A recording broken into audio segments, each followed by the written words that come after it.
welcome to another edition of your Wednesday Night Sports Delight, the platform sports talk show. Did she subscribe? Right. I know she's down on YouTube.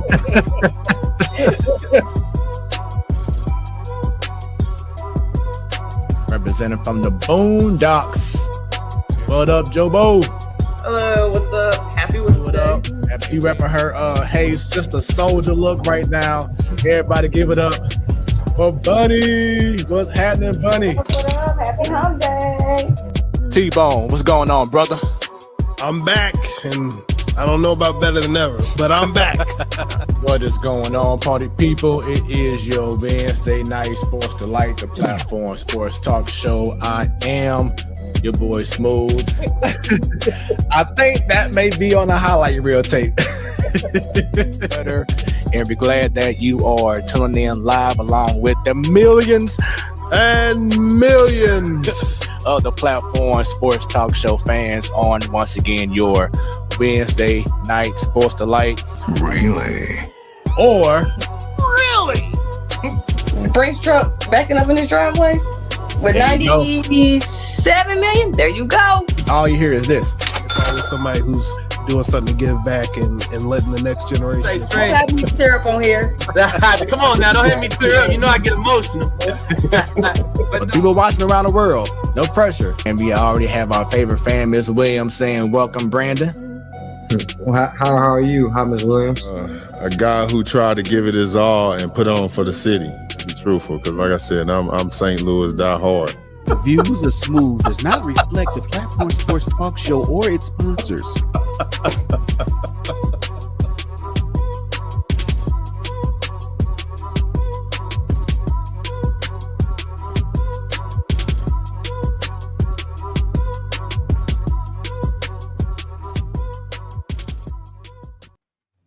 What is happening, party people? It is your boy Smooth and Stanton, baby. yes, he is in the TSC, the Sounders Experience. It is your Wednesday Night Sports Delight, the platform sports talk show. Stan, how you doing, man? Because when it's about sports, it becomes our business, and business just picked up. He taking it back. I'm doing great. He is taking Might it back. as well. Look, I all love we it. missing is Sadal, Right, some uncomfortable stools, and a laptop with a horrible camera. man. And it's 2018 all over Back in the day. Gotta love it. But yes, we are here and appreciate y'all checking us out this evening. You know what, Stan, go ahead and let everybody know where they can find us at, man. I'm so glad you asked. I want them to see this. There it is. You can find us on Twitter. I don't know what the X is. You can find us on Instagram. You can find us on Hot 365 Radio, where it's always hot. You can find us on Facebook. And of course, go to YouTube. Make sure you subscribe. But more importantly, click on that bell. So every time that we go live, whether it be on a Wednesday, Saturday, Sunday, Tuesday, Monday, Thursday, Friday, whatever day we decide to be like, boom, show for you, you will be notified. You won't be left out. We don't want you to be left out. We want you to be informed. There it is. But if you didn't catch anything that I just said, here's the graphic. All of these, because I didn't say any of them. On Twitter, you can find us at 314 Sports Talk. On Instagram, find us at Platform Sports Talk. On Facebook, you know, the OG. Make sure you find us at the Platform Sports Talk Show. Give us a like. On YouTube, like I said, the Platform Sports Talk Show. If you're here right now as an OG viewer, cool. If this is your first time, make sure you subscribe and click on that bell. And then we are also on Hot 365 Radio, where it's always hot, baby. It's always hot. Hot like it's still hot here some days. Right. In the middle of September. Craziness. There you go. And of course, like you said before, Hot 365 Radio, where it's always hot. Go on to their website, hot365radio.com. And, just check out their the website. You can also download the app on iOS and on Android, putting in Hot 365 Radio, and you'll see the logo, and you hear us in high def quality as we sound amazing. Also, they have a Twitch channel, twitch.tv/Hot365 Radio. And of course, every first Wednesday of the month, you have Ladies Night, and every last Wednesday, Next week you have The Man Cave, starring yours truly, along with my fellow brothers in sports. Shout out to the gang. We're gonna have a lot to talk about because look, y'all may have talked about it last week, but we're gonna talk about it next week too. Yes, sir. Yeah, we're gonna have a lot to talk about. Maybe, some sadness, some stuff. We can get into that this week too, because I'm pretty sure it'll carry over. Yep, it sure will. The Man Cave. Hey, you don't have to say it like that. Yep, sure will. Well, forget you too. I mean, dang. The Man Cave, where anything goes down in the cave. And of course, for those who haven't checked it out, go on YouTube as well and put in Smoooth Conversations. That's Smoooth with 3 O's. Subscribe as well. A lot of amazing content already on the page. A lot of great interviews and a whole lot more. So I have guests lined up to the end of the year. So it's going to be amazing. Smoooth Conversations on YouTube. Subscribe right now. I just want to know, what are you waiting on? You saw it, and make sure you subscribe to the right one. Smoooth with 3 O's. Because if it ain't smooth, it ain't him. There it is. Go ahead then. And, continue with I the just plug. wanted to say that ever since I've seen that shirt. I just wanted to go ahead then. Just like a proud uncle. Go ahead then. Yes, sir. But now, as you see on the graphic below our names, go to smoothproductions.com. Get that Smoooth Creations merch, baby. You can get this hoodie. You can get that shirt. You can get that hoodie behind me. You can get whatever you want at smoothproductions.com. That's SMOOTHPRODUCTIONS.com. There it is. I told y'all I was a spelling bee champion back while I was killing it in the Jewish league. I was also academically excelling. Y'all better look out for you. You know, so when you put that hand up, you got to break it down academically. Them academics. Yes. So not like that one guy. Throughout the evening, please feel free to leave comments, leave questions. We want to interact with you throughout the whole evening because that's what the show is about. It's not just about us talking about what we love and our passion, but we want to engage and interact with each and every one of y'all. So do not be shy. Leave comments, no matter if you're on Facebook, you on the X, you on Instagram, you on YouTube, even on Twitch. Leave comments. Let's talk about anything sports related, and we'll have a good conversation. So yes, we will. That's how it is. So y'all wonder, like, hey, what's up with Stan? Why he on tonight? Well, Jobo is at the baseball game. She might do an appearance. She might be the only one at the T-Bone. Right, that's true too. Kind of like how T-Bone did a few weeks ago on the Man Cave when he did a live correspondence from the Busch Stadium.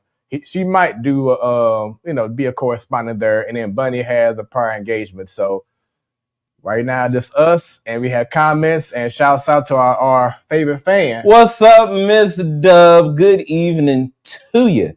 It's always good to see you, virtually, of course. Man, I was just thinking, you know how bad it's got to be for you to be at a St. Louis Cardinals game, and you can thoroughly and clearly be able to broadcast because it's not loud enough for crowd interaction. Right. Because the only time it gets loud is when you hear the PA announcer. That's it. Or the little music on the in-between. That's the it. 7th inning stretch. And Miss Dub, thank you very much. Please tune in check out the other conversations I've had outside of Coach Travis Watkins. Smoooth Conversations. It's just a great outlet for those to just share their stories and just get in depth and keep things 100 because it's where it always smooth. The conversations are always smooth. So check it out. And then I just want to commend you. It's just another platform, for just local. Yeah. Well, I don't even want to say local, just for what we have in this city, because what they're doing is just beyond this city. It's like their impact is in other cities, states, things like that. So just shining a light on people where others wouldn't, where others wouldn't, because it's just being non-biased, and I'm just gonna stop. And the cool thing is that it allows other people to be like, "Oh, I had no idea about that." Oh, let me check this out. Let me follow this person, and whatever it is. So just being able to connect people, what I'm saying, with others, and there we go. you know, just like how we started on here with bringing in people so their story can be told. Now you're broadening it. It's not just sports. It's whatever you're doing and you're having success in. Exactly. Hell Exactly. yeah. That's what it's all about, man. So Yeah, look, you see how we're in a good mood right now? yes, we are. You ready to dampen this mood? Man, let's go ahead and talk go about ahead. these sad ass sports. Which one we want to start with? Being a St. Louis sports fan is still not fun. I remember that was a topic. It's still not fun. It ain't. It's not. It ain't. I'm left in the loop in one sport. The other sport ain't started yet. The sport we got going right now is just trash. Yes. The guys kicking balls and stuff, I don't know what they're doing. It's not the same energy from last year. No. I don't. What is happening? It's just a dark cloud in regards to St. Louis sports right now. It's just, will it ever lift? Now, I mean, well, I know it's not in St. Louis, but because it's in Missouri, you have Mizzou. Yeah, that's like the biggest, shining star. You know, that's the shiniest, like you said, star right there right now. Like you Collegiate said, CDSC, sports. they just lost right now. They just went all the way back. I don't know what happened. It's like they had their first 2 years in reverse. They had the good year first, and then they had the bad year second. It's like, no. Yeah. But then, you know, at least they're getting this bad year out of the way. Get out the way, learn from it. And that's the whole thing. And I say this about all sports is you come out one season and they don't know about you. Mm-hmm. Now they know about you and they figuring out how to stop you. So now it's like, what are you going to do to counteract? And right now, we just haven't done that. We haven't gone to St. Louis CDSC. What's the thing that they say? How do you rise up against adversity? Yeah. It's like, what do you do when the magic trick is spoiled? Right. It's like everybody knows, it's from out of your sleeve. It's like you have to come up with something new in order to, you know, surprise your opponent. But at least St. Louis City, hopefully, is learning from it. I can't say that much for the other C team here. Right. Sorry. This ain't happening. On the plus side, we are above 500 for now. We won more than 70 games. So, hey, 76. Yeah. We did something. Yeah. It's a big night for the Cardinals tonight. Big city.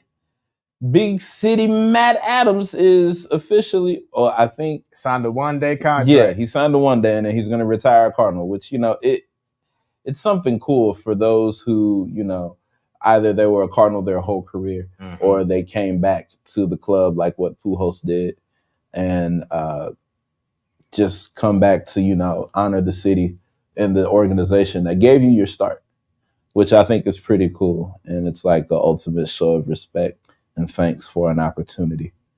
So, you know, Matt Adams had his big city moments here, definitely helped out in playoff runs. So his contribution is appreciated. And I do commend him because he had to go through a lot of change because he came out when he was a rookie. You know, he was a big guy and he was a big lumberjack. Yeah. And then in order for him to have more playing time, he had to slim down a little bit. And he took the opportunity to try to be an outfielder. It didn't work the best. But he I'm just saying, it is what it is. But he slimmed down. He put the work in. Now I'm saying he slimmed down, got more active, got more athletic, and it helped him to enhance his career even more as he went to different teams like the Braves. He went to the Nationals, and he came back to the Cardinals for a minute. But just for him to put in the required work, that showed how much he was dedicated to being on the team and that he was an ultimate team player by putting in that work. And I respect people who do that. Yeah. You know what I'm saying? Because he could have been like, nah, I'm going to go ahead and stay 285 pounds. You know what I'm saying? Playing baseball, which is crazy. Yeah. Like the last person I could think of who was that big was Prince Fielder. Yeah. And his career got cut short, but that was due to other things. Right. But yeah, so like I said, did he win another championship outside of St. Louis? No. Okay. No, he never won a championship. Oh, he didn't? Oh, he didn't. No. He sure did come after that. Yep. Jeez. But yeah, so once again, congrats to Big City Matt Adams. Once again, he's officially retiring as a Cardinal today, as of right now. So shouts out to him. But outside of that, you now have my attention. What other sports story or stories has your attention? There is a segment that we used to have it's like I told you so, but we called it you were right. And, Yeah. I'm a prematurely get ahead of it, but I just want to give kudos to myself and to Sadal because we called a bluff of a certain rookie quarterback right now who ain't doing too hot and then is showing a little bit of arrogance post game and stuff because you don't want to listen to people who have been here, even though it's 1 year, but they found success in their first year, something you're searching for. But what's got my attention is this rookie class in the NFL. Just the entire NFL season, but specifically this rookie class. It's panning out just like last year. And me and Sadal called it. So far, it's panning out. It's looking like the secondary and third level quarterback picks are getting off to a better start. It's not spectacular, but it's a better start. So that's what's on my mind. This crazy, strange, agonizing, heartbreaking already in 2 weeks NFL season.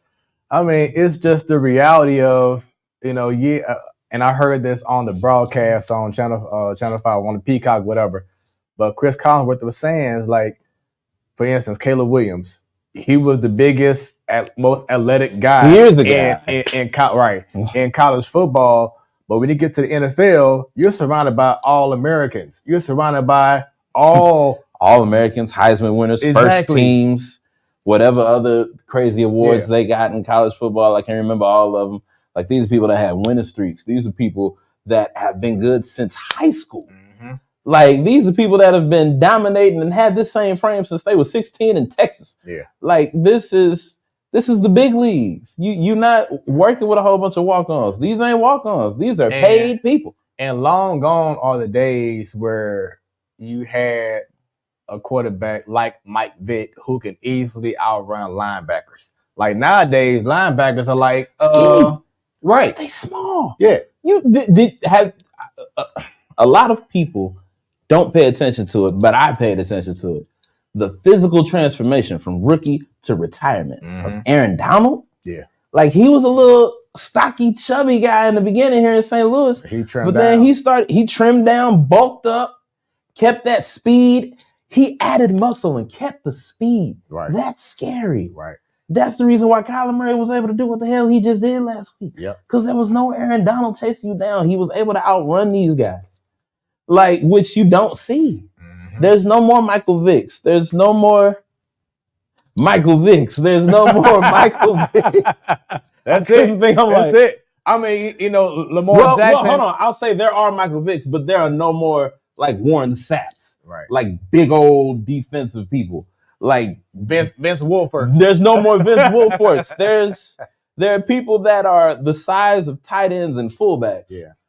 Playing on defense. That's why the fullback died, because they went to defense, because they were like, oh no, I'm gonna play here. Shoot, speaking of fullbacks, you got what's his name? Taysom Hill. What's his name? Taysom Hill? Yeah. Quarter wide running back. Now he's been playing fullback for the Saints. Look, he is he is the jack of all football trades at this point. Right. I feel like if you put him on defense, he'll get a pick six. Right. Like, what is his original position? Quarterback or wide receiver? Quarterback. Because I've seen him play quarterback, wide receiver, now fullback. It's like if they were to give Taysom Hill a full year at quarterback with his abilities and a good offensive line, watch out, Pat Mahomes. Yeah. Watch out, Dak Prescott. And I'll say that because I saw a comparison from Gary Starsky on ESPN of their stats last year between Pat Mahomes and Dak Prescott. Dak was better than Pat. He had better stats. Mahomes just had a better team. But also in scheme and strategy and coach and all that. But also Mahomes knows how to win. That's the biggest thing. Still ain't got it. Right in between here. Still ain't got it. Oh, I can't wait to get to the NFL week 2. Oh yeah. That's gonna be exciting. Oh yeah. But what else is on my mind? Man, college football. College football has been on my mind heavy. My Oregon Ducks are somehow, well, no, we won last week without a doubt. But those first 2 weeks, I was scared. We wasn't looking good. Like we were looking good, but it's like, all right, we making too many mistakes, too many easy things that could cost us a game. So now week 3, we looking good. So I ain't worried about it. We good. I'm saying CFB or nothing. What's your confidence level with them being in the Big Ten now? Right now, I'll give it like a solid 7 because they've won the games, right? So they can do it, but it's been no room for error. Yeah, little margin for error. Yeah. So I'll give it about a solid 7. As the year goes on, hopefully we develop a Big Ten level of thick skin. Yeah, because we got some heat. I was just gonna say we got some heat coming up. see. I ain't worried about Michigan. They keep sliding down the ranks and stuff. So I ain't worried about that. But I think the next couple of games, we got some heat coming. Oh yeah, because in 3 weeks, you have Ohio State. Yeah. Even though it's gonna be at Oregon. It's gonna be in the Loud House at Alton. But it's still the Buckeyes. So check out this stretch of games. All right, let's go. You have versus Ohio State. Then versus Purdue. Okay. Then versus Illinois. They're ranked now. When are we at Michigan? Then at Michigan. There it is. So you have a 4-game stretch of hell coming up. And what's crazy is not only is it just 4-game stretch of hell, it's a 4-game stretch of conference hell. So it's like this is important in ranking and conference ranking. Like this is big playoff implications in these next 4 or 5 games. Yeah. It's like, damn, we got the heavy end of the stick fast. Like, woo. Yep, it's gonna be pretty interesting. But pretty interesting indeed. So what has my attention? I'm showing love to the women, man. Shouts out to Aja Wilson. She just secured last week, scoring 1,000 points for the first time ever in WNBA history, scoring 1,000 points in the season. And just recently, that blew my mind. I was just like, that's the first time. First time. I'm like, when you think of all the WNBA greats, yep, like the Lisa Leslie, the Cynthia Cheryl Cooper. Swopes, the Cynthia Coopers, Deanna Taurasi. Yep. She's still playing and Tina hadn't hit Thompson. it. That's what kills me. Deanna is still playing and didn't hit 1,000 and has been here. Yeah, you gotta clap it up for Miss A1K. Yeah, she doing it up, man. And then just last game too, she just had the most rebounds ever in a season. It was Angel Reese's, but once he got hurt, I think hers was the rookie thing, right? Or was hers all around? That's hers was all around. Yeah. Oh wow. But because she got hurt recently, allowed her to keep up. Yeah. Yep. But I mean, no doubt, unanimous MVP. Oh, for sure, is that deal for sure. But there is a lady in Indiana that's coming for that crown. Man. And people don't want to hear it. They don't like it. But look here. If she's coming. Look, I will say this. She had a chance in college, right? What happened? No, she fell short. She fell short. What we were saying about Caleb Williams? This ain't college. This is the WNBA. But she already made the adjustment now. That's fine. That's fine. That's fine. She passed that. That's fine. You made a regular season adjustment. You got a postseason adjustment now, baby. You got to adjust again. And you got Aja Wilson coming for it. You got the number 1 seed on their side, my New York Liberty, coming for it. You got Sabrina gunning for it. UNESCO? Oh, she want one. Sabrina want it. Stewie want it. Ellie the Elephant want it. Everybody want it. Everybody wants the chip. So speaking of which, I have on the screen right now the WNBA standings. We just Look brought at up it. The Liberty. Look at it. Who up top? The Liberty. So yeah.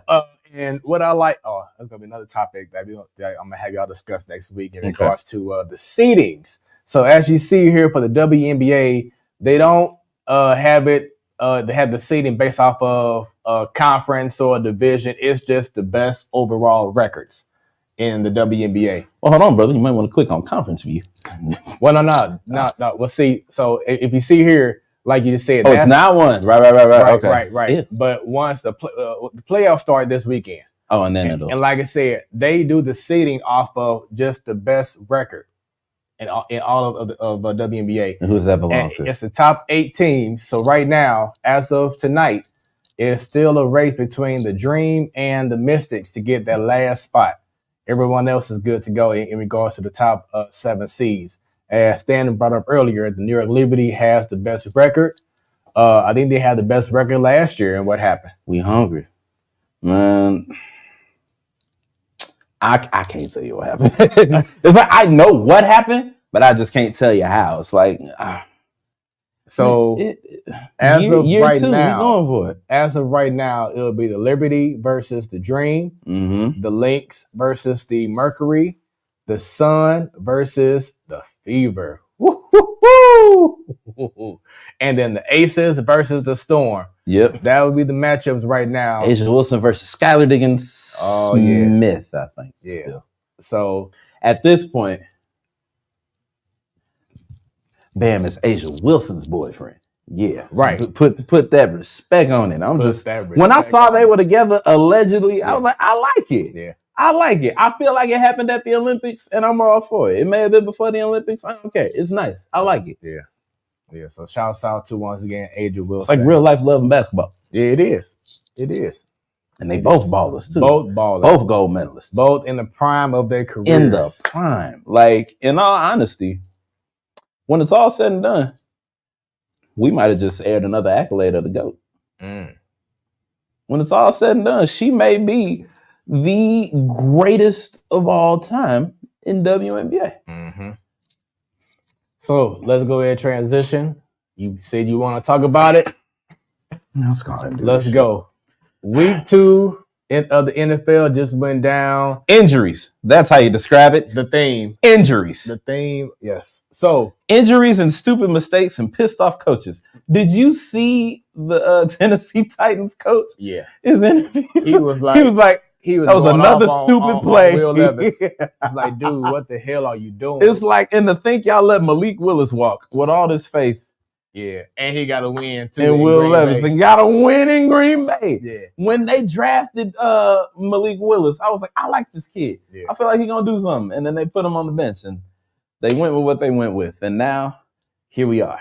So as you see, going into week 3, the teams that are undefeated right now, you have the Bills, Texans, the Chiefs, Chargers, Vikings, Saints, Steelers, Buccaneers, and the Seahawks. Do you see any surprise teams on that? Yes, they're the two that are right above and under each other, the Saints and the Steelers.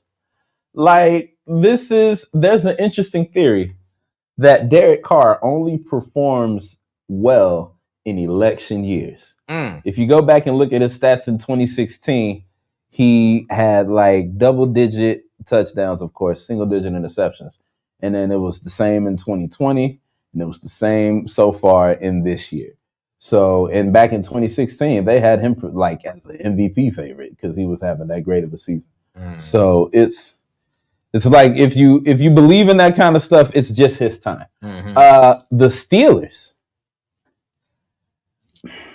are making it work, despite all Justin Fields. Like Justin Fields is. I mean, it's you might go ahead and say it's another I told y'all, but I'm gonna be quiet. Everybody thought that Caleb Williams was gonna be the answer, and that the problem was Justin Fields. Y'all didn't get that boy no pieces, and now you got the same pieces in Chicago with a different quarterback. And what's happening? Actually, you added more pieces, which is even worse. But you essentially got, like, as far as the receiver core goes, you added some pieces, yeah. But it wasn't like anything to be like, ooh, it wasn't any big name. If they would have drafted Marvin Harrison and kept Justin Fields, I guarantee you Chicago would be on this undefeated list as well.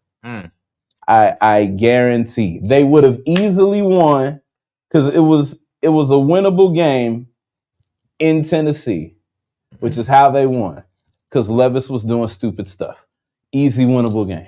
So let's go ahead and talk about these games here. Last Thursday, Bills beat the Dolphins. The biggest story from that game, of course, is Tua. 3 for 3 on concussions, baby.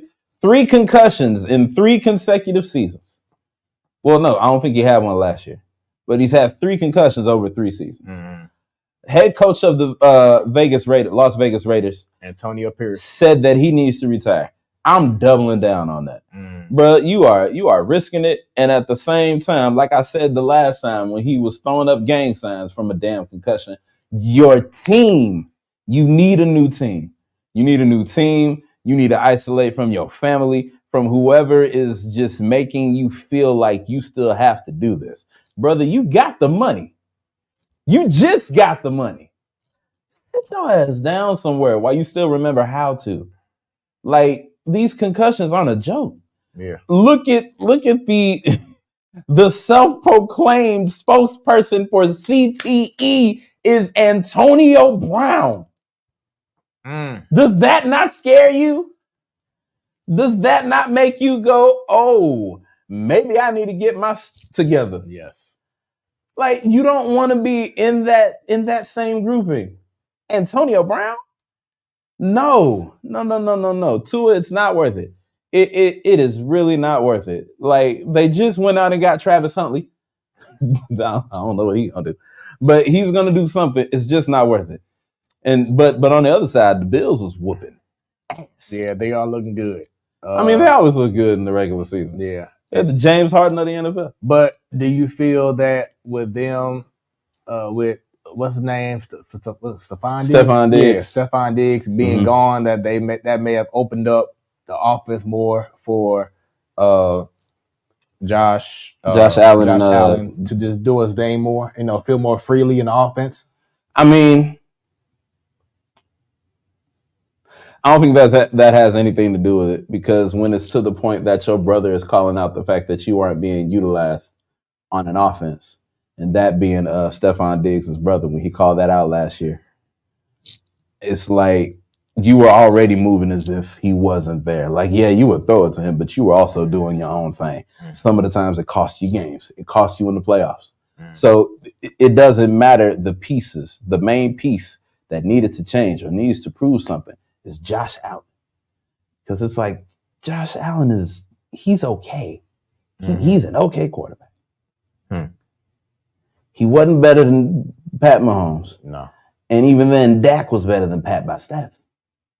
By stats, and that was regular season. So it's just like I'm not following this hype. At this point, the Bills Mafia is the AFC version of the Cowboy fans. It's like they just believe in this quarterback so much. When the season started, oh yeah, we're Super Bowl bound. We're doing it. Super Bowl, baby. Y'all on the way. Y'all finna go 5 for 5 in y'all stat if y'all get there. And that's a big if. All right, let's go back to let us go back to these scores. So a shocker. Speaking of Antonio Pierce and the Raiders, they defeated the Ravens, and the Ravens are now 0-2. Did you think that would happen? I don't know what's going on with the Raven organization. I don't know who else to blame other than John, whichever Harbaugh is. John. Because there was, I don't know whether to blame him for that loss or also blame Lamar Jackson. I don't know why he did that backward pass when he had open space. Right. It's like, you're Lamar Jackson. What are you doing? Did you bet on this game, brother? Because it's looking rather rigged. But I don't understand how that came to be. It's unfortunate. And then you also have, speaking of Harbaugh, you had Jim Harbaugh and the Chargers. They defeated the Panthers. And defeated is an understatement. Right. They dominated. Bryce Young is no longer the quarterback. Your thoughts in regards to that move? Bryce Young is the OG Caleb Williams. They gave him a year and 2 games. And do I think it was too soon? Not really. If you want to preserve whatever hope you have for this season, then I would make the changes now in week 3. Make the changes early, and hopefully the benefits will be able to be reaped early as well. Yeah, I mean, I feel the same way, is that he had to go ahead and take. Did you see he threw in a blatant double coverage? Yeah. It is bad, but I mean, for what I'm hearing and understanding, just off of the radio, whatever, and social media, it just the system there, the organization from the top down, it's just not right for him to grow. And the best thing for him may be to go somewhere else be in a better system. Then he can start doing his thing. So right now he may be getting held back because of lack of a continuity in the organization. So that sounds good. That sounds good now. But what do we do if week 3 and beyond, Andy Dalton and the Panthers just start running shop? then it's a Bryce Young thing. And then don't forget too, the owner of the Panthers, he came in after they already drafted Bryce Young, so he wasn't part of the organization when he was drafted, or the head coach as well. So it's like he wasn't really our guy. We didn't pick him, right? Y'all had him. That was the other guy. Right. We ain't want him. So it's like, what do you do? Saints and Cowboys. Who that? Who that? Who that saying they gonna beat them Saints? It certainly wasn't them Cowboys. Man, Cowboys fans already like, oh damn, there go our season already. No. Hey, we talk about the Sam Bradford finesse. Nah. This Dak Prescott potential finesse needs to be documented. You just got a bag the week before, performed to justify that bag, to shut everybody up, and was like, yeah, here we go. This is it. And then, I mean, they got whooped in Dallas too. Man, crazy. There were who that chants in Jerry World. They had a freaking parade right outside. Had a whole parade. I didn't even know New Orleans traveled that deep for that game. But it's like, woo! They had a whole parade. You would have thought you was down on Bourbon Street the way they was getting down. That was crazy. Buccaneers defeated the Lions. I was shocked. I felt good. It felt good to watch. But then Baker Mayfield, he's playing his ass off right now. Hey. Like the Baker that you were expecting in Cleveland is showing up now in Tampa Bay. I'll take back everything I said about that, man. Yeah, he's showing up. He's gone to Tampa Bay and had a career resurgence. It's funny because it's like, Florida is the retirement state, and usually Tom ended there. And then he's coming in and thriving in a place where people go to just live out their best life. Yep. Colts lost to the Packers. He brought up earlier. Malik Willis won the first game while Jordan Love is hurt. Yeah. Deshaun Watson and the Browns defeat the Jaguars. Another shocker. Vikings with Sam Darnold as the head coach, as the quarterback, defeated the 49ers. That was personal. Because you remember what Sam Darnold was last year? He was with the Jets. No, the year before that. He had a stint in 49ers. He was in 49er white. He was on the team. Really? He was just on the team. He got hurt. I want to say it was either last season or the season before last. I thought Sam Darnold just played with the Jets. He was in a 49er uniform. That's why they were saying when he walked in, it was like, Shanahan shouldn't have effing cut me. Like that's what they were saying. That he said, allegedly. Let me see. Sam Darnold. Power of Google. All right. Let's see here.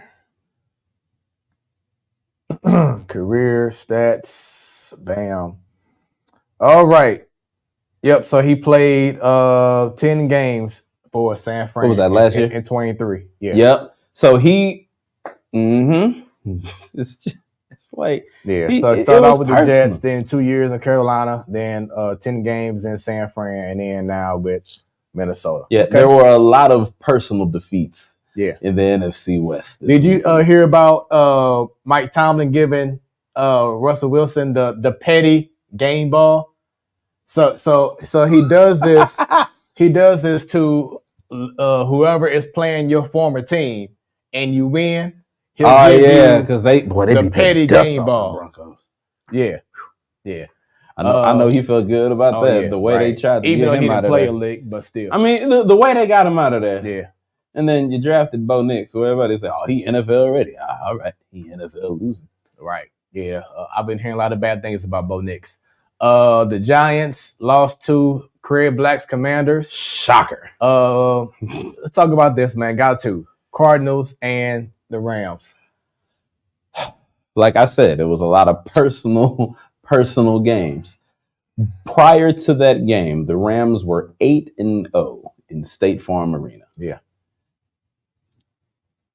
Hadn't had a loss since Aaron Donald came to town. Naturally, Aaron Donald leaves. Kyler Murray said, "F all y'all, I'm running." And run he did, man. It was just a stellar game. for Kyler Murray. I think that's as good as it's gonna get over there. But because at the end of the day, Kyler. Like I feel it coming. I don't know. I mean, from what I've been seeing, it's like he's taken the turn for the better, which he's not playing games like he used to, and he's taking things. He may be. He's taking things serious. We'll see. In regards to the Cardinals, but in regards to the Rams, though, man, I'm sick. I am hard, not okay. Hard times if you're a Rams fan. I am not having a good day. We just put another player on the injury reserve. Yeah. I think we have 3 out of the 5 of our offensive line is backups. Mm-hmm. Our center isn't even a center. But we got him playing. We got Puka out with a lower body injury. Mm-hmm. We got all these other people that just so happen to be injured while playing against a Dan Campbell-led team with lower leg injuries. Sounds like he's still getting his old ways off in new ways. But I digress. We got Cooper Kupp, who isn't on the injury reserve, but he's hurt. We got John Johnson III, who's hurt. Hell, even our kicker has a groin injury. What is happening? We cannot win right now. It's like I had such high hopes for this season, especially the way that week 1 ended. Though it was a loss, it had to be taken to overtime. And so it's like, all right, we looking good here. And then just everybody gets hurt. Miss Dub, in regards to an earlier conversation we had about Bryce Young. You never throw in the double coverage. Ever. Yeah. I don't care if you got Randy Moss in there. Randy Moss, Santana Moss. I don't care who you got in there. You don't do it. I don't care if Odell got his hand cocked all the way to the back and you can air it in there. You don't do it. No. It's just not a smart move. Got to be smart, especially playing that position, man. Mm-hmm. You got to know what you're doing. We talked about earlier the Steelers and the Broncos. Yep. The Chiefs just edged the controversy. People are already calling cricket refs. Mm-hmm. Already calling cricket calls. It's just like, man. But the Chiefs they steady remind you that they know how to win games. Mm-hmm. Whether y'all think it's the refs involved or whatnot, they just know how to win. They know how to do games, and you just have to respect that. That's all you need to know to do. All you need to know how to do is win. Yep, if you win, that's it. You win. Texans, Chiefs, great game last Sunday. Great game. I have to commend. I'm sorry, Texans versus the Bears. Great game once again last Sunday. I thoroughly enjoyed that game. It was very close. We thought for a minute that the Texans might run away, but then Texans allowed the Bears to stay in the game, and it was very close until Texans, came up with the victory. Did what they got to do. But we talked about the rookie class, and let's talk about Caleb Williams because we can see that he's progressing. And my wife and I were saying this together, like you have your future, okay? The guy who's getting paid the big bucks, and your O-line is terrible. Like there has to be some sort of pride in that O-line to be like, hey man, this is our guy. This is our star. What was the pride for QB1 from last year? That's the issue. It's like is that something needs to happen with the O-line where it's like, we can't keep on having our money makers getting abused. Smacked up. You know what I'm saying? Like there has to be someone to step up and be like, guys, we can't keep on allowing these guys to keep on hurting our future. Because as long as they keep on getting on their backs, then you're gonna keep having your star quarterback looking like this throughout the whole freaking game. You know what I'm saying? Mm-hmm. Like it was to the point he was just like, I'm trying to do what I can, but because of the O-line, he's not gonna say this out loud. But he can't say it out loud. He a rookie. He ain't got no pull. So what? You number one, boy. You a rookie here. And a quarterback, a leader, so you're not supposed to out your. You're just a good rookie. You know what I'm saying? Your team, mm-hmm. But still, the Bears had opportunities, but you have to find ways to have your franchise quarterback stay upright and make plays. Because if not, it's gonna be a lot more looks like that. If I'm Caleb Williams. So I will say, because I definitely forgot about how horrendous they've been playing the past couple weeks. So maybe I'm writing them off too early. I don't think so, but maybe I am. So maybe they need to make necessary changes in this period of trades and signings that we have right now, and try to protect your investment. Now another game which was great, Monday Night Football. Falcons defeated the Eagles. Hey, that guy on the Eagles team who said he was wearing number 8 in honor of Kobe Bryant. Mm-hmm. Boy, you got to take that off. Right. You done got shook. You got Kobe. You got Kobe looking down in his grave like, get me out of here. You can't take He just looking at you upset. He's like, you gonna take my number? Right. And do this, man. And do that. You got crossed bad but in the first game. Then you funny? Got crossed bad in the second game. What's funny to me is took your ankles. Is that let me put this up real quick before I get this up. So what's funny to me about that game is that, of course, it was Saquon Barkley's first home game, right? Mm-hmm. And as soon as he got in the game or when he made a play, everyone was cheering. Yeah. He was just the best thing since sliced bread out there. Mm-hmm. But fourth quarter, all you needed was a first down. All you needed was that catch. And he dropped the ball, and immediately it's like, I'm sure the fans just changed, just like that, like from yay to whatever. It's Philly, baby. I know. It's Philly. I know. Because there is no room for error in Philly. I mean, them boys was right there. Tough on you. And Marshall Faulk used to always say this, like, if the ball touches your hands, you gotta catch it. And it was right there for the taking.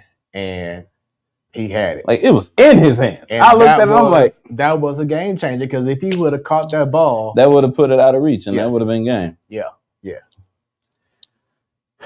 I mean, at the end of the day, they go in. And I know Mario gonna hate to hear me say this, but that boy Kirk was balling. Yes. So yes, on the other end, you have to watch out. Which further proves that Atlanta is a stupid organization.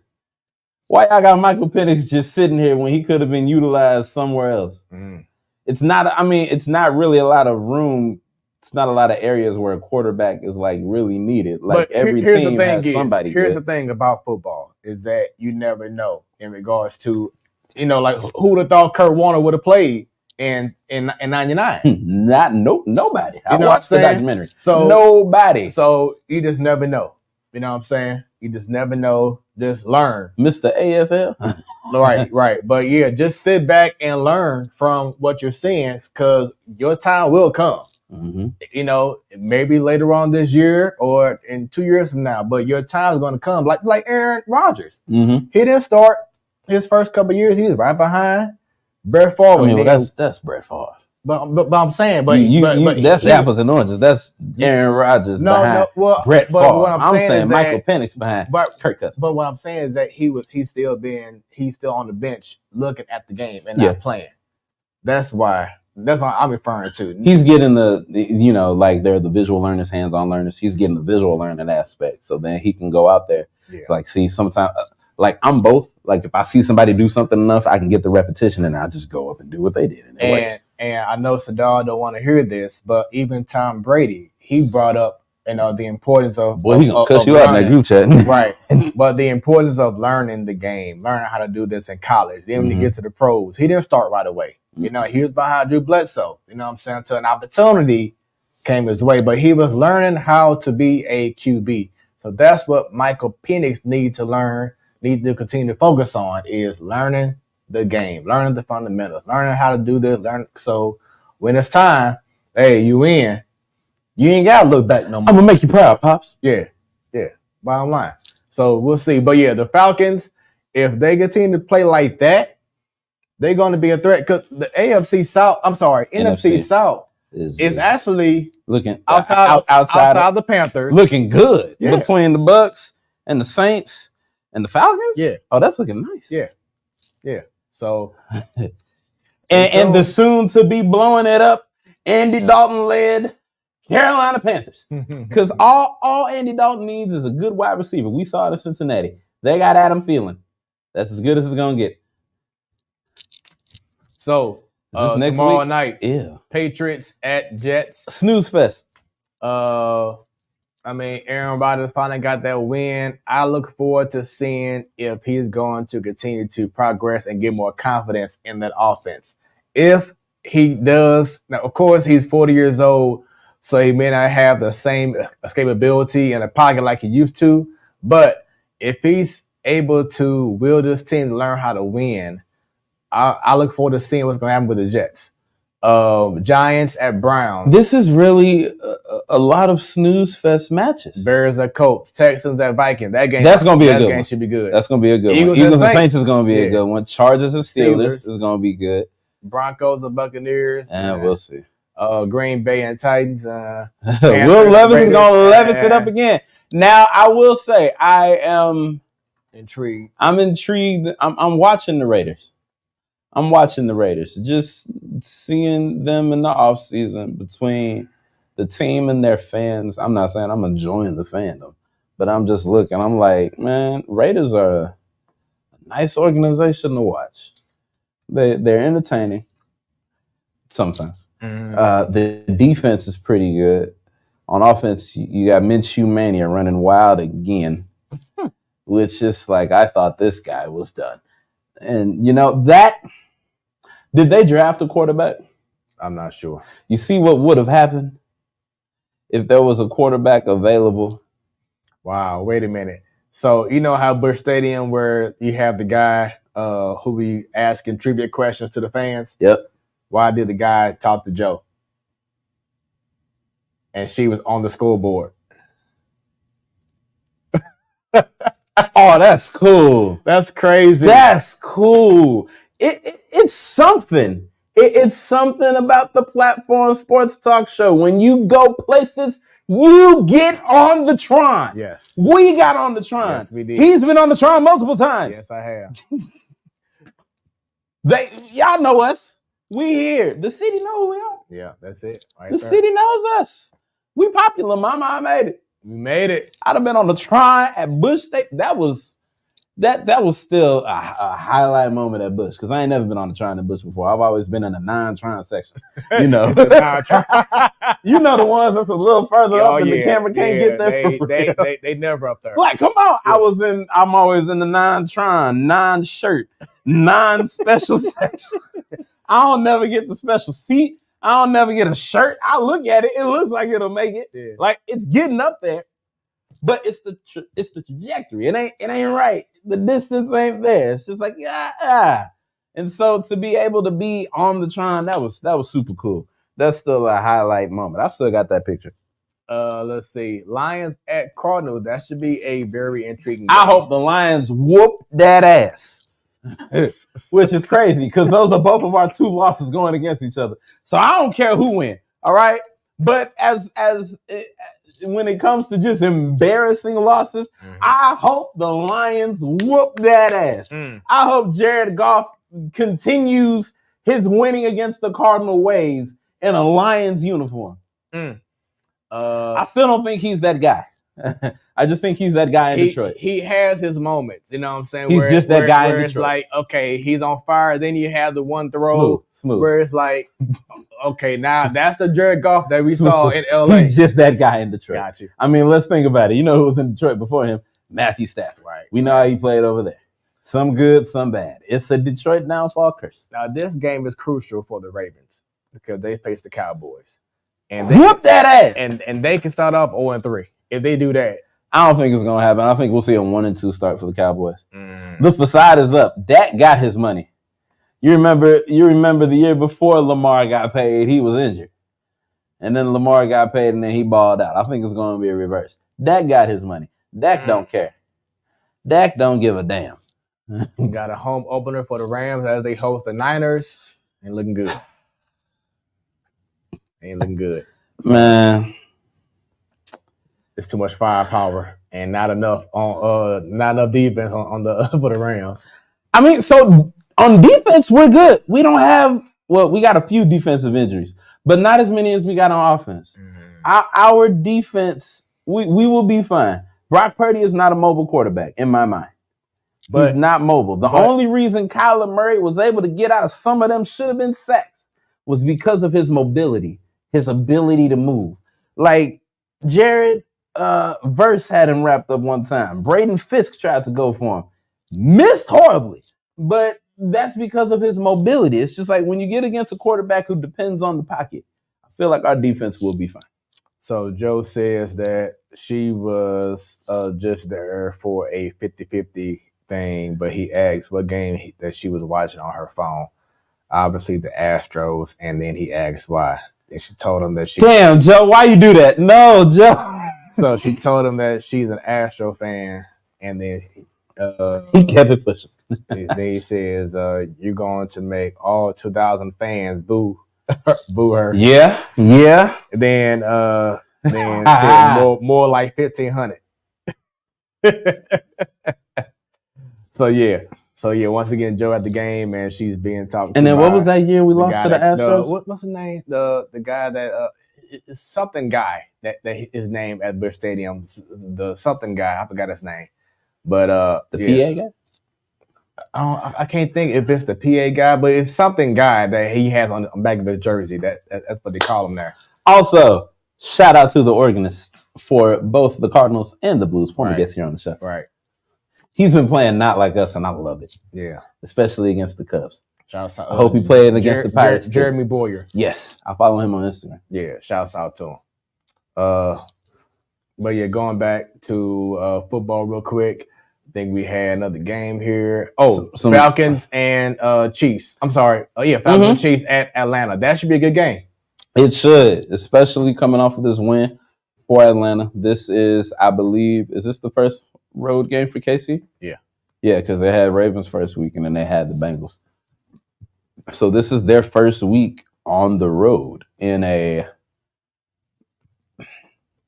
hostile place because think about it. All the tickets sold out.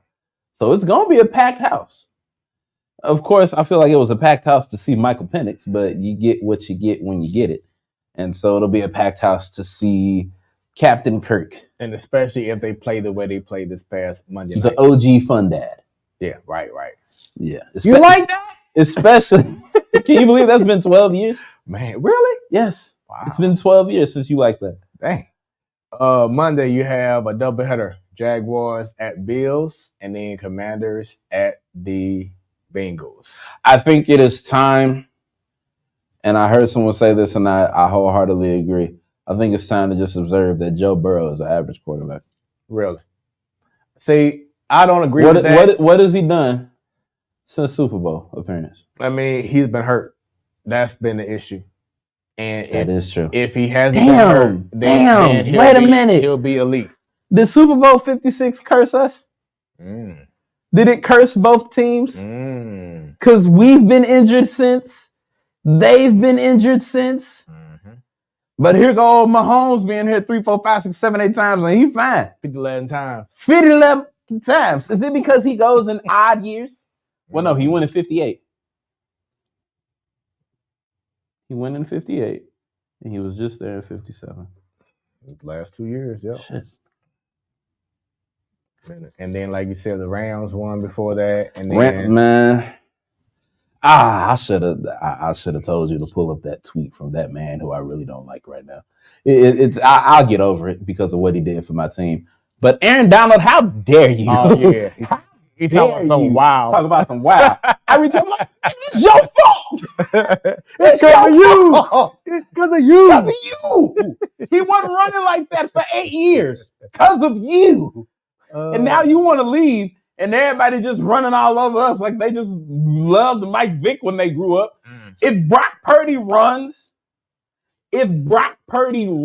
at all, so this game, I will say they do not fear the Rams defense. So I was gonna mention that because you brought up how with what team was that you just brought up earlier? Oh, Kyler Murray and how he could run. Mhm. But see, San Fran is the opposite way. Is that what San Fran or Brock Purdy lacks with running in the pocket? They They make up with their receivers. passing game. Yes. And then even since Christian McCaffrey is going to be out until like October or something, because he's on the IR now. They put him on there with like a calf something, calf ankle. The I don't want to mess up his last name. I think it's Jordan Mason. Yeah, that's it. I was like, where the F-bomb did you come from? I'm just like, at this point, just sitting back waiting in the woods. I'm like, what? I'm like, oh, this is his first start. I'm like, okay. He ain't going to do much. 100 yards, 100 plus in your first start. And he wasn't just getting off like multiple small games. No, he big chunk plays. Right. Like, I was proud to see young brother killing it. I hate the team he was killing it for. But I was glad to see him take advantage of his opportunity. Like, he doing this thing, but damn, he doing it on us. Nah, it wasn't on us. Not us, but it better not be next week. Right, They better lock his ass up. I need y'all. Look, hey, you know what else it is? What? We don't have our defensive coordinator. Oh, Raheem. And you want to know what's crazy? He in Atlanta now, and they just out here. I was sad to see him go, but I'm glad that he finally got an opportunity. I mean, Sadal, he was glad that he left. Yeah, he couldn't stand his defense for the Rams. Hey, that defense won us a championship. That defense and Aaron Donald won us a championship. So from that point on, I love a Raheem Morris scheme. I love it. It works when we needed it to. Did it work last year? No. But, did it work the year before that? Oh, absolutely not. We had the worst from Super Bowl to slums. That's how bad we were. And, I'm happy for him. I hated to see him go, but like I said, I love that he went down to Atlanta to help out with that organization and hopefully lead them in a new direction, a familiar direction of victory with a Super Bowl, something Mike couldn't give him. So, which is crazy. Let's go ahead and get into college football week 3 takeaways. You talked about earlier Oregon and how they're. Before we get there, I want to shout out Shedeur Sanders for standing on business with that quarterback from Colorado State. You want to talk stuff? Because you want to talk, you want to run your mouth, right? Like they set that B off, and it was an What's onslaught that song of a game. Boosie say? Yeah, you want to talk? You want to run your mouth? That's exactly what happened, Yes. and I appreciate him for keeping that same energy from the day before the game, during the game, and after the game. Because ain't no way. I mean, I get it. If you get humbled, naturally you're gonna try to come up and act like it didn't happen. But nah, bro, because he said, now I don't appreciate what he called him because he wasn't one of them. Right. You that man that was talking to all that mess, and then he want to walk away and say, keep talking. Don't like that. That is a pet peeve of mine. I hate when you want to be loud and proud about something, but then can't admit when you being strong and wrong. Yes. Strong and wrong. Yes. And then you wanna be sore about it. Nah, you talk mess, try to say, they may have all the followers, they may have all this, but at the end of the day, it's 11 of their guys lined up against 11 of our guys. Let's see where those Instagram followers got them. It got them a battle of the mountains. It got them the win. It got them the trophy. Look like it got them pretty far. It's like y'all talked mess and y'all lost last year too. Yeah. It's like the Kevin Hart joke, when you get knocked down and you get up, you good. Right. It's like, no, the person that wins is supposed to say that. But it's just, I appreciate the standing on business. I'm glad they got a win because, dear God, they needed it. Yes, they needed that win bad. Did. That was big. And I'm glad they got it. Hopefully this will be a turn of direction for Colorado. I still don't like the way they played Travis Hunter. Y'all gonna burn that boy out. Y'all gonna burn that boy out. And seeing as he's got aspirations, I need y'all to get him ready for the next level. He's not gonna be playing both sides in the NFL. They're not gonna let that happen. Now, Deion keep on saying the NFL will be foolish not to play him both ways. Deion can say that now because he doesn't have to worry about paying him. They're going to be paying him to do one thing. If you burn the candle at both ends, the life of that candle is trimmed down double, like twice as fast, which shortens his NFL career. And I was telling Sadal this other day, like, I do look forward to seeing Travis Hunter and Shador in the NFL playing with even better talent, especially, you know, O-line and other skilled players. Like, their talents are going to show even that much greater once they get there. They will have to, which I believe they'll do. Hopefully they're going to have to tone up the humility. You can't be as chauvinistic and showboat and cocky in the pros, because then people will look forward to laying you on your ass. I don't know if you saw it, but that Monday Night Football game, after a touchdown was done by one of the Falcons players, he did the motion of da-da-da-da-da. But from what I understand, it wasn't like it was a shooting thing. It was more of a like shooting in the air. But he got called for a penalty, and it was like a 10-yard penalty. Hey, you got to read the room, bro. Dear God, we doing gun motions? Oh, Jesus, you got to read the room with all these threats of schools nationwide and stuff like that. And then just with gun violence in the nation, it's like, what are you doing? There's so many other motions you could do. You could have hosted the guns. You ain't have to shoot them. But I mean, but I seen this same celebration, even though it did get called in college too. I think one of the players from Mizzou did that after the touchdown. But like it's a known celebration now, kind of like shooting t-shirts in the crowd. Even though, of course, the referee ain't gonna think. No, you gotta. T-shirts don't go that fast. You gotta go. Phew, phew, like you gotta make it slow. Phew, like you can't just. What t-shirt shooter with a switch? Just feel that out of all the sports, football should be the sport at least, and probably baseball too, where any celebration should be warranted, because it's hard as hell to hit a baseball. Oh yeah, and it's hard as hell to get a touchdown. It's definitely hard as hell to hit a baseball. Yeah, Jesus, but it's just like, man. So I know one. I don't know who it is, but he'll hit it, and if it's a home run, he'll do that, and I don't think he's been called for it. But I've seen it before, so you know I've seen it happen in baseball. It's just at this. It looks like, you know, the NFL gave an inch and they just taking them out with these celebrations. Like I remember in the Colorado State game when Travis Hunter got that toe tap touchdown. He came out doing the gritty. I could hear the referees like, come on. It's like, okay, you can showboat, but it's like we don't need all this. We trying to get this game going here. We're trying to keep the game going, because at the end of the day, you know they got to pay for that time, that broadcast time. You go over your time, you got to pay for that. Also, I just want to say, NFL Plus, you suck. Oh, what happened? You suck. All I can get is Red Zone. Huh? Can't watch no games. Why? They push a Sunday ticket hard. Oh yeah. Can't get no games. I'm like, y'all killing me. That's why we just got games last year. After the now show, y'all win that lawsuit. After the show, I got you. Okay. It's like y'all win this lawsuit, and then it's like, you ain't getting nothing. After the show, I got you. Cause I tried to watch that Rams game. Ultimately, I'm glad I couldn't. Because, you know, I heard it over ESPN LA through the app, and the guy was like, this is just an embarrassing showing for the Rams. I'm like, God damn, you know it's bad with the home radio. You ain't missing nothing.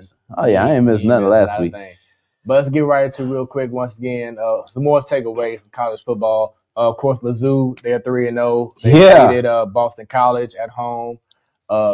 Started off rocky, but ended off in the second half, or in the rest of the game, great defense shut them down. Mizzou's offense still hasn't hit its stride yet, but give it time. Yeah, I feel like, who do y'all have this Vanderbilt. week? Maybe next week. Well, I don't think Vandy is.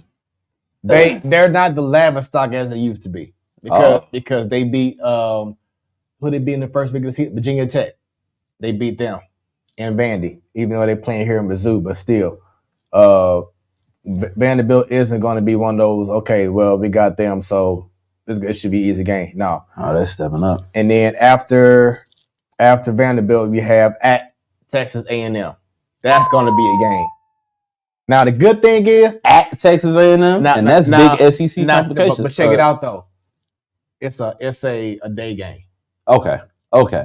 So that's huge. that'll work. Because if it's a night game, that's a different story. Yeah. Everybody ain't got no week. Ain't nobody at work. And then you Nobody got have their classes. right. Night game or something. Then you have UMass at UMass. Then we're back at home against Auburn.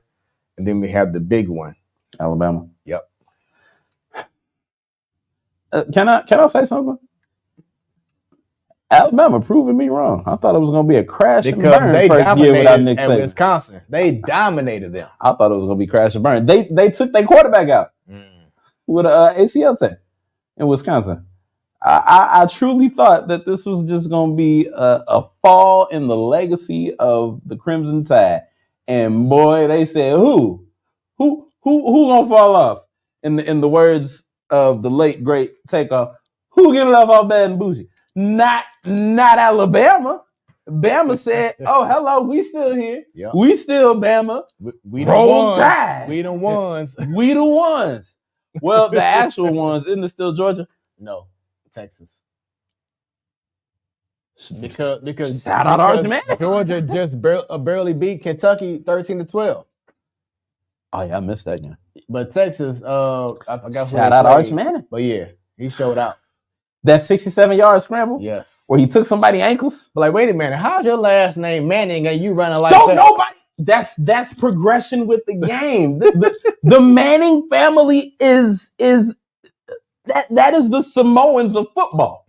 Think about it. They're elevating with the time. Back then, you didn't have to scramble because, you had good offensive lines and you had super heavy defense guys that weren't that fast. They couldn't get to you, so you don't got to run. No, in this day and age, like we were saying earlier, you got tight ends, fullbacks as defense. You got to run. You got to get out the way.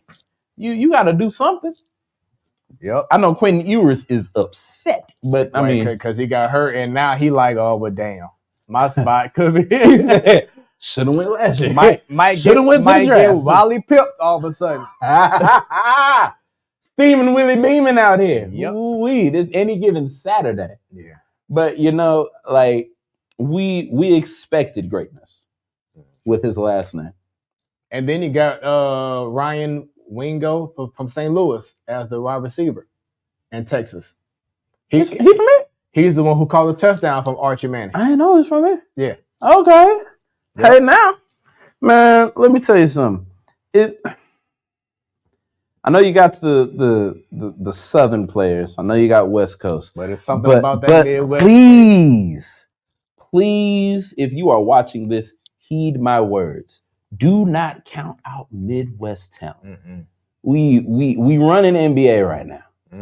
College football looking good. It's like NFL players. Like we're here. It's like people always want to talk about St. Louis as this small city, which in all honesty, it might be. Everybody knows everybody. But that's just the way the city is. But what we do is we produce genuine talent. Yes, we do. And it's like we're not producing no flubs or scrubs. Like if we produce a talent and we get them past NCAA, they're going to the league.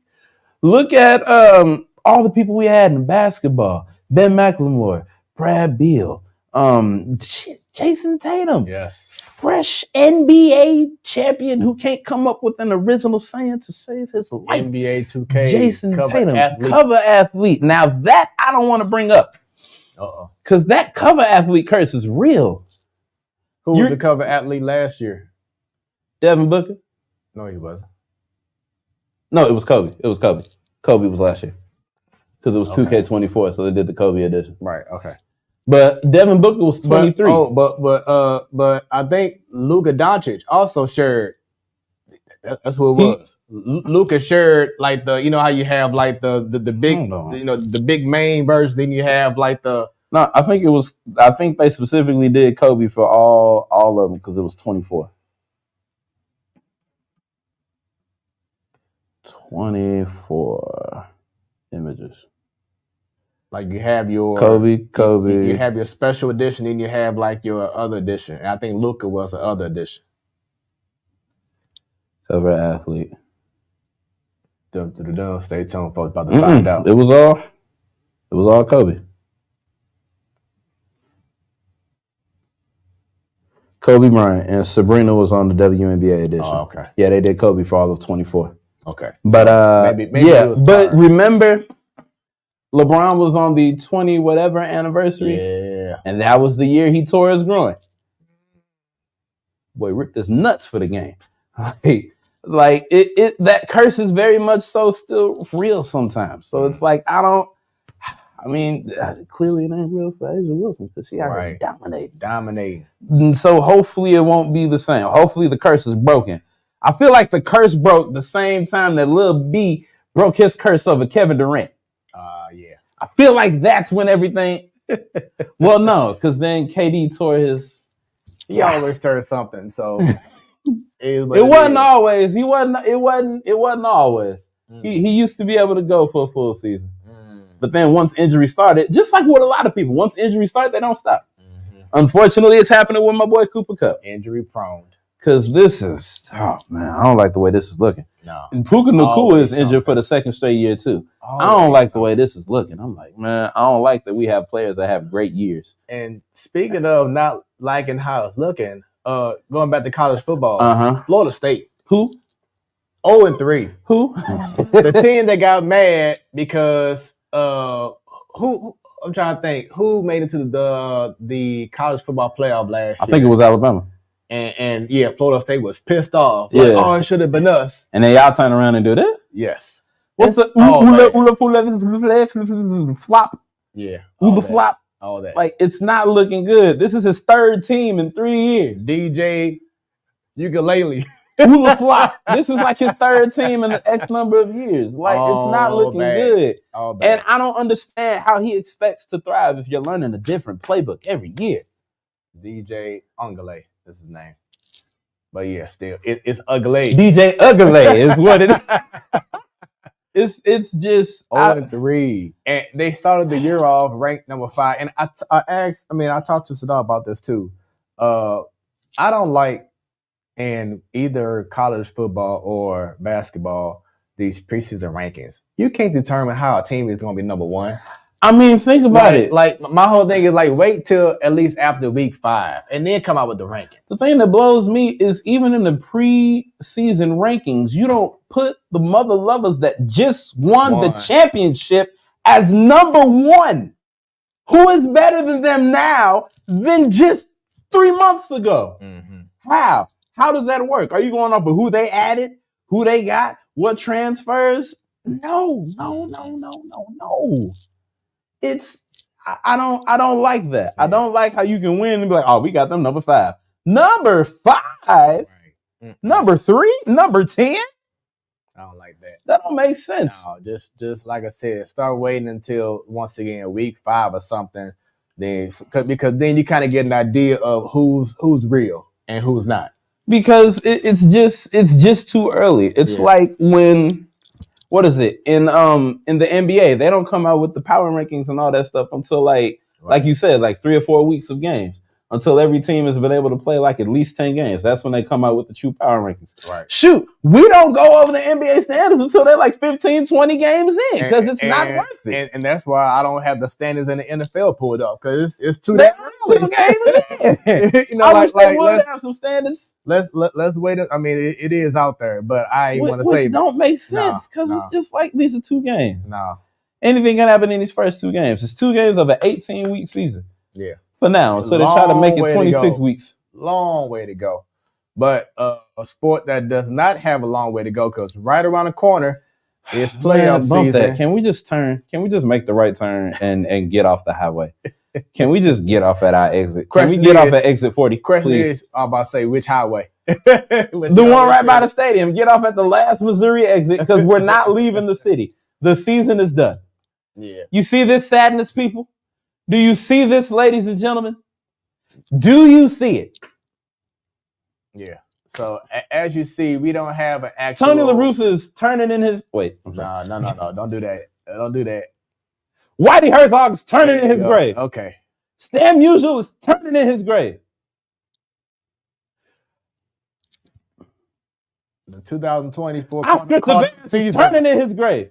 The 2006 Cardinals are pissed. The 2011 Cardinals are pissed. The 2004 Cardinals are like, well, hell, we made it and lost then. Right. We're not even getting there. We used to be a team that you would understand. The fountain downtown right by Union Station would be dyed red. Red October would be everywhere. The little banners and stuff on the street lights would have been changed by now. We would have been gearing for a postseason. We haven't had a postseason in 2 years. And before that, we didn't have a postseason in God knows how long.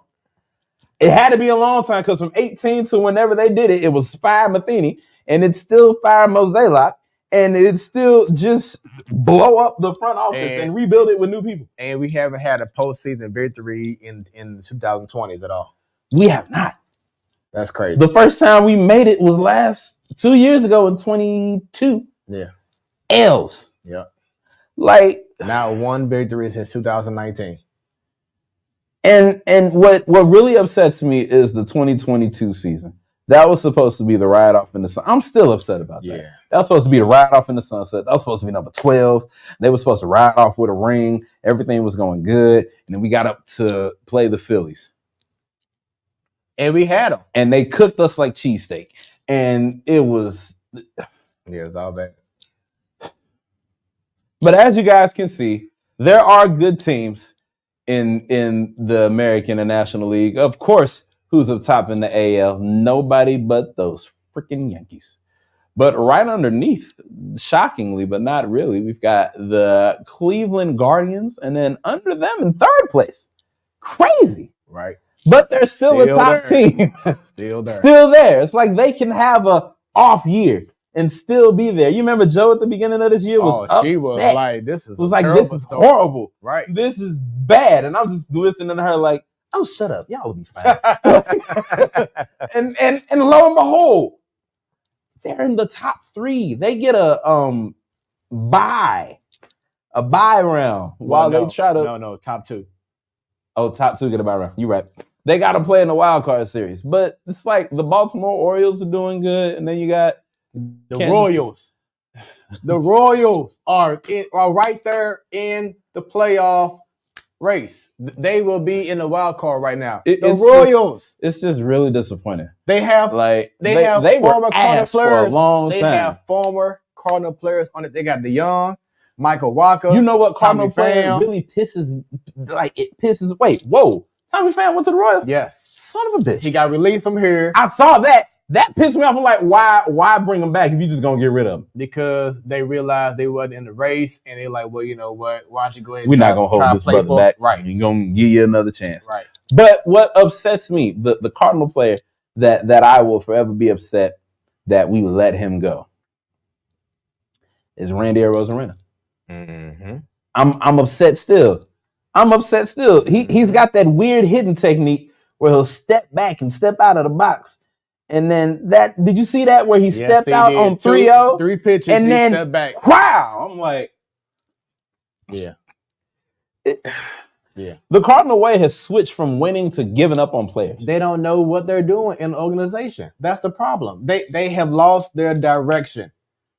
They need to scrap everything they thought they had in their mindset and start fresh and bring in different people, because who they have right now, it's not working. At this point, I guarantee you we have better talent in our minor leagues that can come up and do something. And they're just itching for an opportunity while they keep sending down and calling up the same players for injury, for rehab, to relearn your swing. They shouldn't have broke Jordan Walker's swing. Right. Or just him in general. Or Mason Wynn. I mean, Wynn, he's fine. Well, yeah, he's good. Right. But I feel like because of that, they were like, well, if it worked here, it'll work here. And it's not working. And that's the problem with the organization, is that something is going on from minor leagues to the major leagues where they're not getting better results when they move up. They're like, oh, I'm out here. I started off good. Then I have a bad stretch and I'm lost, and now I can't recover. By that standard, it might be an Ollie problem. I think it's truly. I feel it's more than Ollie. I mean, yes, he's the head coach, we're kind of coaching because when you look at the whole system is not is jacked up. When you look at when you have the coaching staff in the minor leagues, how they're having success, how the coaches know how to utilize this player. If I were Ali Marmol, if I call somebody up from the minor leagues, I'm calling coach same day. Like, hey, what are you all running down here to the point where he's finding success? What is his thing? What does he do? Stop bringing people up here and trying to change them. So, all right. It ain't broke, but y'all trying to fix it. I brought this up a few months ago to Joe and maybe T-Bone, but the minor leagues and how things are going and how things are played out, should I say, is that in the minor leagues, you're playing the same team for like a 5-game series. Yeah, 4 or 5, something like that. You know what I'm saying? It's not 3 games, so you're playing the same team. That same team is going to learn your tendencies throughout a whole week-long and series. vice versa. You learn theirs too. Right. It doesn't give you room to learn about other pitchers because you're always facing the same ones 4 or 5 days in a row. So you're not learning how to adjust to different guys until you get up to the major leagues and you're playing teams, a different team every 3 or 4 days. That could be and Matt Carpenter brought that up when he had his stint in the on the IL. Yeah. He went down to the minor leagues and he was like, what's hurting the organization or the system is that you're playing the exact same team for 5 days and 5 games and 5 days in a row. You know what I'm saying? So it's like you don't have that room for growth. Like let's say, for instance, you keep seeing the same single ball pitcher for the next 5 days. You're not gaining anything. Exactly. Because then in the major leagues, you got a guy who throws a sinker, then a guy who throws a changeup. Then you got a guy that got a knuckle. You know what I'm saying? 2-seam, 4-seam, circle curve. Right. So, you know, there's not a lot of room. Dear God, what was I trying to say? Right. I couldn't change get that. Right. I was like, circle, fastball, circle curve. That ain't right. But circle change. I mean, just pretty much, once again, there's not room to learn how to adjust enough in the minor leagues because you're playing the same exact team and players for 5 days. So then if you try to make an adjustment at a minor league level to get them ready for the major leagues, then you end up with just multiple tiers of y'all not being able to get ahead of the curve, no pun intended. And that's been the issue with the Cardinals because remember, that was how they used to win back in the day. They were the team to be ahead of the curve when everyone else was still trying to figure stuff out. The Cardinals had that they were able to adapt. That perfect antidote to know how to win. They used to be the team where you bring whoever pitcher to the Cardinals, you get them with Dave Duncan and Tony La Russa, all of a sudden, boom, they taking off.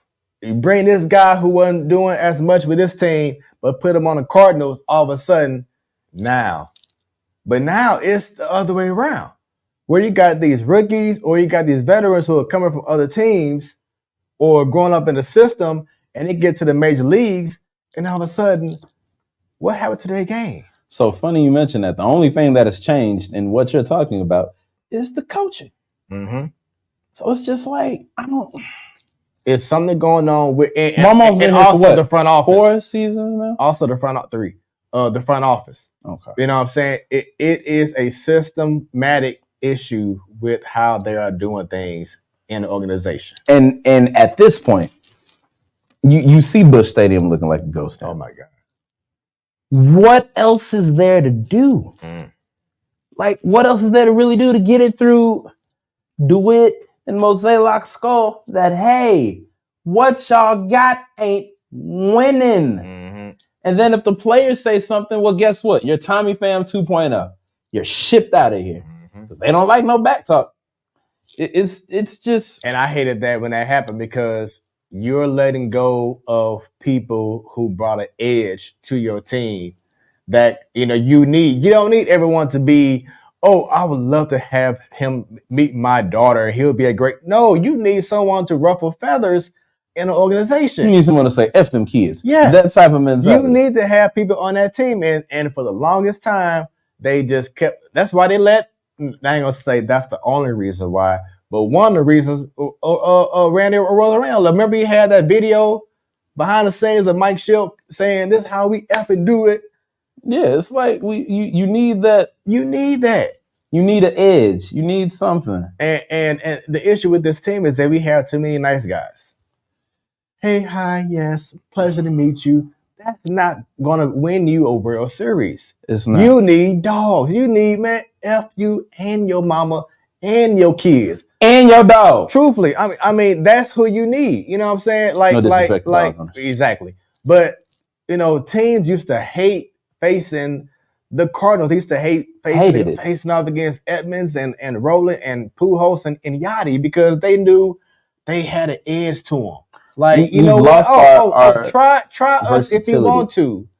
Try if you want to. It ain't gonna happen because we're gonna fight you right back. But that's gone right now. You say, Trav, you want to? They're just like, okay. Yeah, okay, you win. That's just like how instead of Trav, you want to? It's like, I mean, you can try if you like. Now you out here with Johnson baby oil. That's how bad it is. Whoa. I'm just saying that's how bad it is right now with this team. I had to use it some way somehow. Diddying up. Yeah, take that. That's how bad it is. But yeah, so just going back, man. Baseball season is almost over. Ain't no almost. For us, it's done. Look at us. Right. Look at us. We are outside of the wild card. Outside. It's like there's the wild card people, and then there's us. You know what pisses me off even more? You see who's above us? Yes, the Cubs.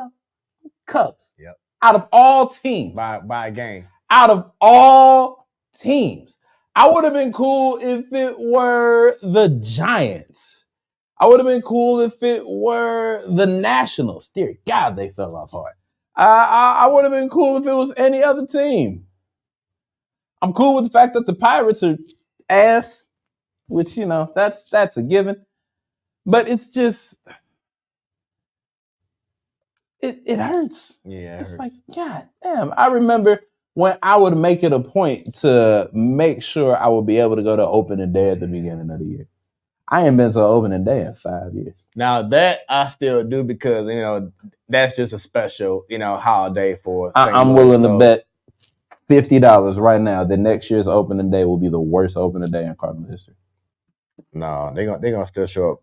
Now game 2, because open day is different. Think about it. Y'all want to change. This is how you do it. You mess with their mind with the thing that they're for sure you're going to show up to. I do agree. If they did do that, which I don't see happening, but if they band together and do that, they did, they're gonna call a meeting during the game. Mo gonna be like, all right, we got to work this. This is our biggest night, and we ain't got 5,000 people in here. At least we got to do something. We got to do something, and we got to do something fast. If they did, that would be crazy. Like I said, I don't see it happening because it's opening day. Wishful thinking, because I don't see it happening either. That'd be $50 I'd lose. Yeah. But it's I'll show about the better. Money talk. Money talks. Yeah. And no money talks louder. Yeah. So, losing money, it screams at you. Yeah, I do look forward to seeing what's going to happen as soon as the season's over with, what they are going to do, because they have to make drastic, and I mean drastic. Most they like going to be found by the riverfront. Oh, Lord, don't say that. In a car. Unalive. Oh, Lord. Somebody, look. Oh, Lord. It's bad. There's no getting. It got bad 2 years ago. Yeah. It's still bad. And it's something that we predicted years back. Way back. We saw it coming. Sadal has the ultimate, you were right. We should just give him a show of him just saying, I told you so. Yeah. I told you so. Just all his old man euphemisms about being right. A broke clock is only right 2 times a day. And I was right both them times. Like, just saying stuff like that, it's just... It's sad. It's disappointing. I always want better for my guys, but it seems like my guys don't want better for themselves. Yeah, it's all bad. But that is everyone. our show for the evening right there. Heck yeah. Yep, your boy Smooth along with Stanton, baby. Make sure you catch me next week in a different hoodie, the one that's actually back there, as we will be broadcasting for the Man Cave, baby. We got a lot of topics for you. And yeah, we're going to have a good time. So make sure you tune in. Same time, same channel, different panel. There it is. Once again, this is your Wednesday night, the Sports to Light, the Platform Sports Talk Show. Give a like, give a share, let people know who may not be familiar with the Sports Talk Show. Been going on 7 years strong, consistently every Wednesday, and we ain't stopping. We just gonna say every week. You gonna get it one day out every the week. Exactly. You gonna get it every week. Every week. So give us a follow. Go let them know one more time where they can find us at. Hey man, y'all can find us all over these worldwide internets. Make sure you hop on Facebook at the Platform Sports Talk Show. Give us a like there. Go over to X, I'll say it, and follow us at 314 Sports Talk. It's really called Twitter. Go over to Instagram. Follow us at Platform Sports Talk Show. Make sure you catch us on Hot 365 Radio, where it's always hot. We also on Twitch, Snitch. Make sure you find us there as well. But as always, I just want you to make sure you take your ass over to YouTube. Search the Platform Sports Talk Show and not only subscribe, but click on that bell. Why? Because every time we go live, whenever we go live, you will be notified. And here's the rundown. Every first Wednesday, it's the ladies holding it down with Ladies Night. Every last Wednesday, it's the fellas holding it down with the Man Cave. And every Wednesday in between, it's the Platform Sports Talk Show, baby. I may be here, I may not be. I'm like the sixth man of the show. I pop in when need be. And then also, sometimes you gotta pop out and show them. Speaking of popping out and showing, make sure that you also subscribe to Smoooth Conversations. That is smooth with 3 O's. If it ain't smooth, it ain't him. Make sure you catch those interviews and stay tuned for interviews coming up. And make sure you head over to smoothproductions.com to get you one of these hoodies and or t-shirts. That's smooth with 3 O's. Productions.com. Click on shop and order your apparel today.